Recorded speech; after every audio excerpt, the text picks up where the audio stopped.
रमाकडे पाहत राधिका म्हणाली, बाहेर कोणी असेल तर पटकन आत पाठव, मला बाहेर जायचं आहे.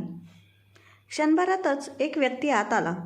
त्याला पाहून प्रिन्सिपल राधिका पाटील खुर्चीवरून उठली. तिच्या डोळ्यात आश्चर्य तरळलं. गिरीश, तू इथे? गिरीश थोडासा गोंधळला. अगं राधिका, मी स्वप्नातसुद्धा कल्पना केली नव्हती की आपली भेट अशा परिस्थितीत होईल. त्याने हातातल्या लहान मुलीचा हात घट्ट पकडला. ही माझी मुलगी ओवी. 7 महिन्यांपूर्वी जानकी गेली आणि तेव्हापासून मी प्रचंड चिंतेत आहे. ओवीला योग्य देखभाल मिळावी म्हणून वसतिगृह असलेल्या शाळेचा शोध घेत होतो. कोणीतरी तुझ्या शाळेचे खूप कौतुक केलं म्हणून आलो आहे. राधिकाने लहान मुलीकडे पाहिलं. बाळा, तुझं नाव काय? ओवी थोडी लाजत म्हणाली, ओवी. तिच्या भोळ्या भाबड्या चेहऱ्याकडे पाहून राधिकाचं मन भरून आलं. आतून कुठेतरी काळजाला चीर झाल्यासारखं वाटलं. गिरीशने स्वतःला कसं सांभाळलं असेल. इतक्या वेदना सहन केल्यावरही गिरीशने थोडासा खोल श्वास घेतला. राधिका, मी खूप अपेक्षेने आलोय. माझ्या मुलीला इथे प्रवेश मिळावा अशी माझी इच्छा आहे. त्याच्या आवाजातील हळवेपणा राधिकाला जाणवला. पण अचानक त्याच्या चेहऱ्यावर एक अनामिक तणाव उमटला. कमाल आहे गिरीश. राधिकाचा आवाज तीव्र झाला. मी माझ्याच मुलीला प्रवेश नाकारू का? हा फॉर्म भर, उद्या फी भर आणि 1 आठवड्यानंतर शाळा सुरू होईल. तेव्हा ओवीला घेऊन ये. तोपर्यंत हॉस्टेलमध्ये इतर मुलंही येतील. गिरीश काही क्षण निशब्द राहिला. मग ठाम स्वरात म्हणाला, नाही राधिका, मी परत येऊ शकणार नाही. तू ओवीला आत्ताच इथे ठेव आणि तिच्या आवश्यक वस्तूंची खरेदी आपण आजच करूया. म्हणजे तू माझ्यासोबत चल. मला इथली जागा माहीत नाही. मी कुठे भटकत राहू? राधिका काहीशी अवघडली. गिरीश, मला येणं कठीण आहे. ती ओवीकडे पाहत राहिली. लहान मुलीच्या डोळ्यात असहाय्यता होती. मग अचानक हसून म्हणाली, बरं चला, येणार ना? ओवी. रमा आश्चर्यचकित झाली. तिने एवढ्या वर्षात प्रिन्सिपल मॅडमला कधीही शाळेचं महत्त्वाचं काम सोडून कुणाबरोबर बाहेर जाताना पाहिलं नव्हतं. मॅडम जेवण? रमाने घाबरत विचारलं. राधिकाला अचानक जाणवलं की ती उपाशी होती. पण तरीही ती ठामपणे म्हणाली, हे बघ रमा, कोणाचा फोन आला तर सांग की मी बाहेर गेले आहे. जेवण परत आल्यावर करेन. आणि हो, आज थोडं जास्त जेवण बनव. टेबलावरच्या फाईल व्यवस्थित करण्याचा इशारा केला आणि गिरिजा व ओवीसोबत बाहेर पडली. गेट बाहेर जाताना ती म्हणाली, थांब गिरीश, मी कार बोलावते. पण मग आठवलं, गाडी थेट मार्केटपर्यंत जाणार नव्हती. चालतच जावं लागणार होतं. ओवीही त्यांच्यासोबत निघाली होती. पण तिच्या चेहऱ्यावर एका लहान मुलीसारखी उत्सुकता नव्हती. राधिकाने गिरीशकडे पाहिलं. फक्त त्याचा चेहराच नव्हे तर संपूर्ण देह भरलेला वाटत होता. 8 वर्षांनंतर ती त्याला बघत होती आणि तरीही त्याच्यासाठी मन प्रेमाने ओथंबून भरलं होतं. कॉलेजमधले ते दिवस आठवले जिथे ती गिरीशसोबत एका शांत जागेत झाडाखाली बसायची. कधी कधी ती घाबरून त्याच्या छातीवर डोकं टेकून, माझ्या प्रेमाला कोणाची दृष्ट लागली तर? कार हळूहळू पुढे धावत होती. भूतकाळातील विचारांच्या गर्दीत हरवलेली राधिका गिरीशकडे प्रेम भरल्या नजरेने पाहत होती. 8 वर्षांनीही तो तिला तसाच वाटत होता जसा तो कॉलेजमध्ये असताना वाटायचा. गिरीशनेही तिच्याकडे पाहिल्याचं तिला जाणवलं आणि नकळत ती लाजली. राधिका, तू अजूनही तशीच आहेस जशी कॉलेजमध्ये होतीस. गिरीश बिनधास्तपणे म्हणाला. वय तर तुझं वाटतच नाही. तेवढ्यात कार थांबली आणि दोघे गाडीतून उतरून रेडीमेड कपड्यांच्या दुकानात गेले. राधिकाने ओवीसाठी शाळेचा ड्रेस घेतला. ती ज्या उत्साहाने ओवीच्या कपड्यांचं माप घेत होती ते पाहून असं वाटत होतं की ओवी तिचीच मुलगी आहे. त्यानंतर राधिकाने स्वतःच तिच्यासाठी काही गरजेच्या वस्तू आणि खाण्यापिण्याचं सामान घेतलं. हे सगळं पाहून गिरीश निश्चिंत झाला. ओवी इथे सुखरूप आणि चांगल्या देखरेखीखाली राहील. राधिका बाजारातून परत आली तेव्हा तिचं तन मन आनंदाने भरून गेलं होतं. तिच्या या नव्या रूपाची जाणीव प्रथमच रमाला झाली. मॅडम, आज एवढे आनंदी का आहेत? तिच्या मनात सतत हा प्रश्न घोंगावत होता. तिच्या चेहऱ्यावरचं समाधान पाहून वाटत होतं की त्या आपल्या भूतकाळाच्या खोल आठवणीत हरवल्या आहेत. पण त्यांच्या व्यक्तिमत्वात अशी काहीतरी गोष्ट होती की कोणीही त्यांना सरळ विचारण्याचं धाडस करू शकत नव्हतं. कोण आहे हा माणूस? आणि ही छोटी मुलगी राधिकाला मनोमन वाटत होतं की गिरीशने निदान 2 दिवस तरी तिच्याजवळ थांबावं. पण तो राहिला नाही. ओवी रडत होती. तिला शांत करताना राधिकाने प्रेम भरून तिच्या डोळ्यावरून हात फिरवला. मॅडम, या मुलीला हॉस्टेलमध्ये सोडू का? रमाने विचारलं. तू वेडी झाली आहेस का? रिकाम्या पडलेल्या हॉस्टेलमध्ये एकटीला सोडायचं म्हणते? राधिका थोड्या कठोर स्वरात म्हणाली. मुलं येईपर्यंत ओवी माझ्याजवळच राहील. रमा विचार करत होती. अनुराधा मॅडम असत्या तर काहीतरी सांगितलं असतं. तिच्या मनात त्या अनोळखी व्यक्तीबद्दल आणि त्याच्या मुलीबद्दल एक अनामिक शंका दाटली होती. या सगळ्याचा काहीतरी संबंध मॅडमच्या भूतकाळाशी असणार. रमाला एवढं माहीत होतं की राधिका मॅडम आणि अनुराधा मॅडम एकेकाळी घट्ट मैत्रिणी होत्या. म्हणूनच अनुराधा मॅडम परवानगीशिवाय त्यांच्या केबिनमध्ये जाऊ शकत नव्हत्या आणि इतर मॅडमला मात्र कितीतरी वेळा बाहेर उभं राहावं लागायचं. दुसऱ्या दिवशी सकाळी रमा उठली. तिने पाहिलं राधिका मॅडम दुधाचा ग्लास घेऊन ओवीजवळ जात होत्या. ओवीला प्रेमाने दूध पाजल्यावर त्यात तिचे केस हळुवारपणे विंचरू लागल्या. तेवढ्यात रमाजवळ येत म्हणाली, द्या मॅडम, मी ओवीची केस विंचरते. तुम्ही चहा घ्या. राधिकाने हलकं हसत उत्तर दिलं. नाही ग रमा, तू नाश्ता बनव, केस मीच विंचरते. केस विंचरताना राधिकाने हळुवार विचारलं, ओवी बाळा, तुझ्या आईचं काय झालं होतं? आईला काय झालं होतं? ओवीच्या चेहऱ्यावर गोंधळ स्पष्ट दिसत होता. माहीत नाही आंटी, ओवी म्हणाली. आई 4-5 महिने हॉस्पिटलमध्ये होती आणि मग ती घरी आलीच नाही. राधिकाच्या हातातला कंगवा थांबला. तिच्या मनात अनंत विचारांचे वादळ उठले. 1 आठवडा असाच निघून गेला. ओवी राधिकाशी अगदी जीवाभावाने मिसळली होती. मुलींचं हॉस्टेल पुन्हा गजबजू लागलं आणि अनुराधाही आपल्या कुटुंबासोबत परत आली. रमा मात्र मनातून अस्वस्थ होती. ती सरळ अनुराधाकडे गेली आणि सगळा घटनाक्रम तिला ऐकवला. अनुराधाने शांतपणे ऐकला आणि म्हणाली, ठीक आहे, संध्याकाळी बघूया. संध्याकाळी अनुराधा राधिकाला भेटायला तिच्या घरी आली. राधिकाने कोणतीही भूमिका न घेता स्पष्ट सांगितलं, ओवी ही गिरीशची मुलगी आहे. तिच्या आईचा 7 महिन्यांपूर्वी मृत्यू झाला आणि गिरीश तिच्या शाळेच्या प्रवेशासाठी इथे आला होता. अनुराधाने प्रश्न टाकला, पण गिरीशला कसं कळलं की तू इथे आहेस? त्याला माहीत नव्हतं. तो मलाही इथे पाहून अचंबित झाला.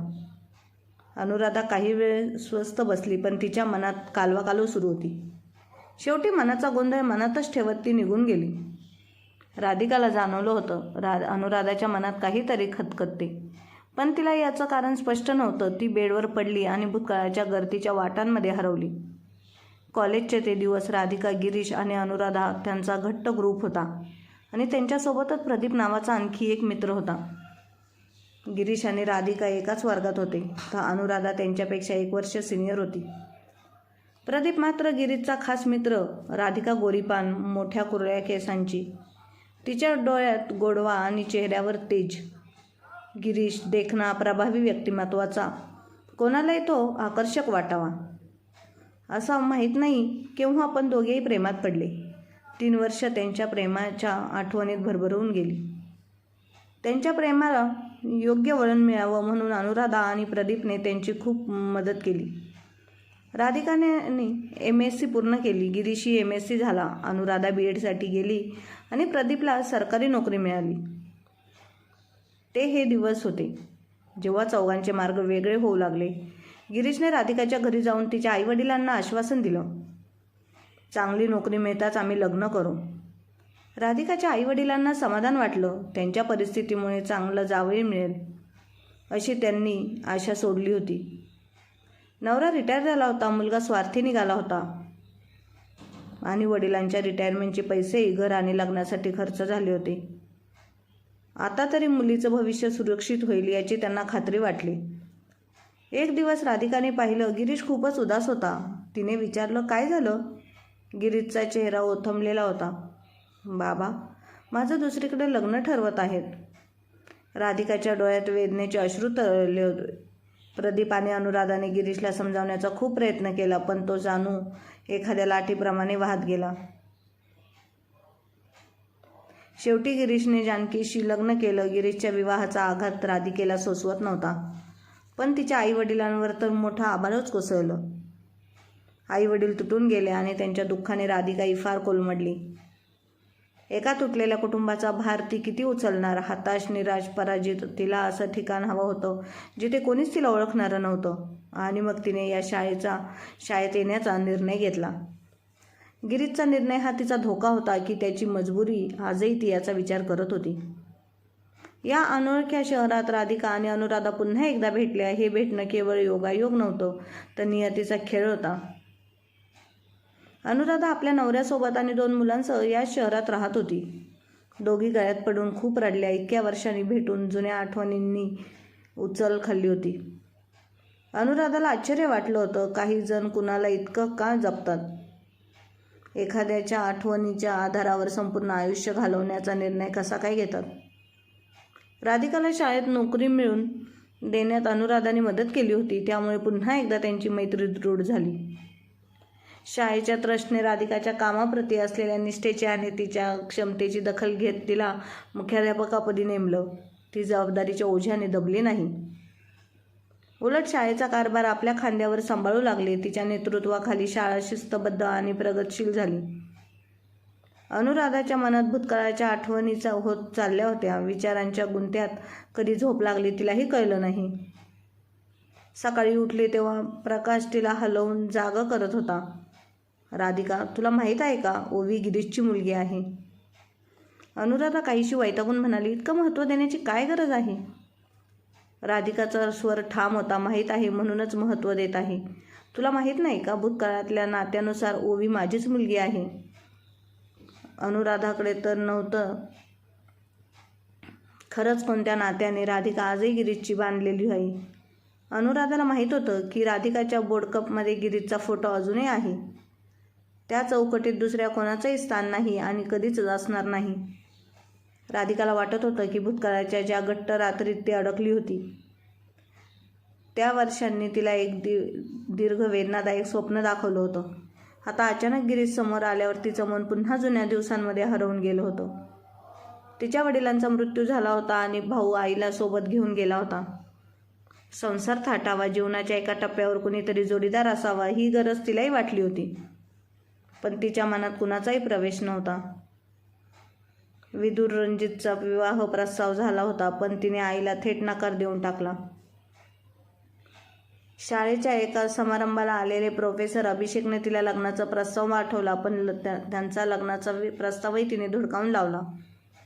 अनुराधा आणि तिच्या नवऱ्याने तिला समजावण्याचा प्रयत्न केला, पण राधिकाचे उत्तर स्पष्ट होतं, प्रेम फक्त एकदाच केलं जातं. प्रेम नसलेल्या नात्यांवर माझा विश्वास नाही. आणि आता गिरीश पुन्हा तिच्या आयुष्यात आला होता. तिने त्याला विनंती केली, तू 3-4 दिवस थांबणार का? गिरीशने होकार दिला. पहिल्या दिवशी गिरीश, राधिका आणि अनुराधा तिघेही बाहेर गेले. जुन्या आठवणींना उजाळा देत फिरले, हसले, गप्पा मारल्या. अनुराधा मात्र गिरीशशी फारशी बोलली नाही. तिला माहीत होतं की राधिकाच्या कोमल भावनांना धक्का द्यायला नको. जर गिरीशच पुनरागमन आणि तिचं आयुष्य पुन्हा नव्या वाटेवर येणार असेल, तर त्यासाठी अनुराधा आनंदाने गप्प बसायला तयार होती. दुसऱ्या दिवशी राधिका आणि गिरीश दोघं फिरायला गेले. काही वेळांपूर्वी पाऊस पडून गेला होता, त्यामुळे वातावरणात गारवा होता. ते दोघं एका कॅफेमध्ये गेले. गिरीशने एकदम सहज विचारलं, राधिका, कॉफी घेऊया? त्याचा आवाज ऐकून राधिकाच्या अंगावर काटा आला. तोच भाव, तीच सहजता, जणू काही ती पुन्हा कॉलेजच्या दिवसांमध्ये परत गेली होती. हा का नाही? रेस्टॉरंटमधील लॅम्प सौम्य प्रकाश देत हलकेच लटकत होते. गिरीश गडद नजरेने राधिकाकडे पाहत होता आणि ती लाजेने लाल झाली होती. तिला कॉलेजच्या काळातलं ते रेस्टॉरंट आठवलं, जिथे दोघे तासनतास एकमेकात हरवून जात असत. कुठे हरवलीस राधिका? या आवाजाने ती डचकली. पाहते तर काय, गिरीशचा हात तिच्या हातावर होता. किती वर्षानंतर एका पुरुषाचा गरम स्पर्शाने ती मेणबत्तीप्रमाणे वितळली. गिरीश, तुला कधीच माझी आठवण झाली नाही का? राधिका, मी तुला नेहमी आठवत होतो. जानकीसोबत असूनही माझं मन फक्त तुझ्यातच होतं. गिरीशच्या या शब्दाने राधिकाच्या मनावर जणू भावनांचं वादळ आलं. डोंगरासारखी शांतता पसरली होती. संपूर्ण गल्ली नीरव शांततेत बुडाली होती. त्या सन्नाट्यात राधिकाला वाटत होतं की आयुष्य कुठेच उरलेलं नाही. का ती एवढी झटत होती? का तिच्या मनात आता नवीन इच्छा उगम पावत होत्या? की गिरीश तिला पुन्हा तेच जुने दिवस परत देईल? राधिकाला जाणवत होतं की ती आतून पूर्णपणे कोसळत आहे. तिने शाल डोक्यावर घेतली तरीही तिला थंडी वाजत होती आणि वरून जेव्हा गिरीशने तिचा हात पकडला तेव्हा तिच्या अंगातून जणू एक वीज सळसळली. गरम स्पर्शाने ती थरथर कापू लागली. कापते आहेस? थांब, जवळ ये. गिरीशने तिला घट्ट मिठी मारली. क्षणभर राधिकाला वाटलं हा क्षण इथेच थांबावा. शेवटी ह्या क्षणाच्या प्रतीक्षेत तर तिने आपलं संपूर्ण आयुष्य एकटं काढलं होतं. दरम्यान रमा वाट पाहून परत गेली होती. टेबलावर जेवण वाढलेलं होतं. राधिकाने लूज कपडे घातले होते आणि ती संतपणे जेवण वाढू लागली. फायर प्लेसमध्ये विझत असलेल्या लाकडांमध्ये तिने अजून लाकडं टाकली. दोघं गप्पा जेवण करत होते. आता तुझा प्लॅन काय आहे? गिरीश, काही विचारतोस का? अजून ती फक्त संसारात अडकून पडलायस? राधिकाने विचारलं. राधिका, आता पुढचं शिक्षण घेणे शक्य नाही. आयुष्याचं वास्तव आता समोर आहे. फक्त काम आणि काम. मग खूप उशिरापर्यंत दोघं बोलत होते. अचानक राधिकाने कपाट उघडलं आणि एक जुनी डायरी बाहेर काढली. त्यात कॉलेजच्या आठवणी होत्या. गिरीश आश्चर्यचकित झाला, कारण त्या कपाटात त्याचा फोटो ठेवला होता. डायरीची पानं हळूहळू फडफडू लागली. विचारात हरवलेल्या राधिकाचा हात गिरीशने आपल्या हातात घेतला आणि हलकंसं चुंबन घेतलं. त्या स्पर्शाने तिने डोळे मिटले. त्या रात्री गिरीशच्या मिठीत राधिका संपूर्ण भूतकाळ विसरून गेली. आज जायचं आहे. सकाळी झोपेतून उठल्यानंतर राधिकाला त्यांनी सांगितलं.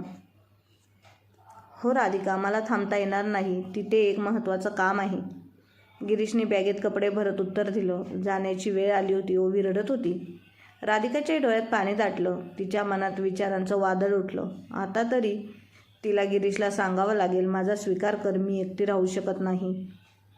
तुझ्या प्रेमासाठी इतकी वर्ष वाट पाहिली आहे. तुला हे समजत नाही का? आपण सगळं सांगायचं राहून गेलं.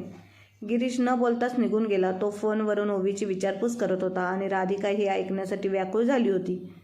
राधिका, आता खूप झालं. तुला माझ्यासोबत यावंच लागेल. वार्षिक परीक्षा संपल्या होत्या. हॉस्टेल रिकामं होतं. गिरीशचा फोन शेवटच्या दिवशी आला. ओवीची मावशी तिला घ्यायला येईल. तिच्यासोबत पाठव. गिरीश, तू स्वतः येणार नाहीस? नाही, शक्य नाही. फोन कट झाला.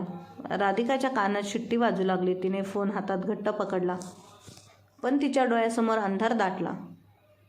दुसऱ्या दिवशी ओवीची मावशी आली. ओवी तिला सोपवली, कारण हॉस्टेल आता बंद होत होतं. राधिकाने विचारलं, असं कोणतं महत्त्वाचं काम आलं होतं की तो आपल्या मुलीलाही न्यायला आला नाही? मावशी जरा गप्प बसली आणि मग खोलवर श्वास घेत म्हणाली, सांगायचं तर होतं राधिकाजी, पण भीती वाटत होती. जानकीताईच्या मृत्यूनंतर गिरीश भाऊजींसाठी ओवी हे मोठं टेन्शन बनलं होतं.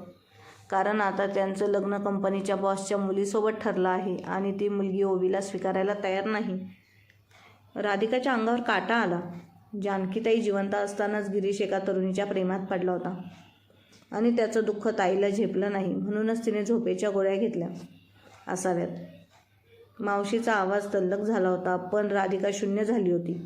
जणू तिच्या आतून काहीतरी निघून गेलं होतं. तिला पुढे काय झाले ते आठवलेच नाही. शेवटचे शब्द तिच्या कानावर घाण्यासारखे आदळले. गिरीश भाऊजी कॉलेजमध्ये असताना एका मुलीवर प्रेम करत होते, मात्र तिच्याशी लग्न न करण्यामागे कोणतीही मजबुरी नव्हती. खरं तर त्यावेळीही करिअर आणि भरघोस हुंडाच त्यांच्यासाठी महत्त्वाचा होता. तापाने फणफणत राधिकाने डोळे उघडले तेव्हा पाहिलं, ओवी तिच्या हातावरून मायेने हात फिरवत होती. अनुराधा तिच्या कपाळावर पाण्याच्या पट्ट्या ठेवत होती. अनु, मी माझं संपूर्ण आयुष्य दावावर लावलं आणि तो राक्षसासारखा मला गिळून गेला. राधिकाच्या आवाजात दुःखाचा हुंकार होता. अनुराधाने तिच्या केसावरून हात फिरवला. राधिका, आता तुला स्वतःच सावरावं लागेल. राधिकाला जाणवत होतं, त्या हाताचा स्पर्श जो कधी तिला दुःखद वाटायचा, तोच आज अंगभर काट्यांसारखा टोचत होता. तिने डोळे मिटले. अनुराधाने गिरीशला फोन केला. गिरीश, मी तुझ्यावर काही आरोप करणार नाही, फक्त ओवीला राधिकासोबत राहू दे. कदाचित राधिका सारखी आई तिला मिळणार नाही. थोड्याच वेळात ओवीची मावशी ओवीला घेऊन आली आणि राधिकाच्या मिठीत सोडलं. मी सगळं ऐकलं आहे. अनुराधा ओवी आता राधिकासोबतच राहिली. आईप्रमाणे राधिकाने ओवीला आपल्या मिठीत घेतला आणि तिच्या कपाळावर प्रेमाने चुंबन केलं. राधिकाच्या आयुष्याचा अंधार ओवीच्या प्रेमाने उजळला होता. शेवटी राधिकानेच ओवीचा सांभाळ केला. तिला लहानाचं मोठं केलं. तिला खूप शिकवलं. तिच्यावर चांगले संस्कार केले. लोक हो, शेवटी प्रेमानेच प्रेमाचा घात केला. त्यामुळे कोणीही कोणावर जास्त विश्वास ठेवू नये असे मला वाटते. धन्यवाद.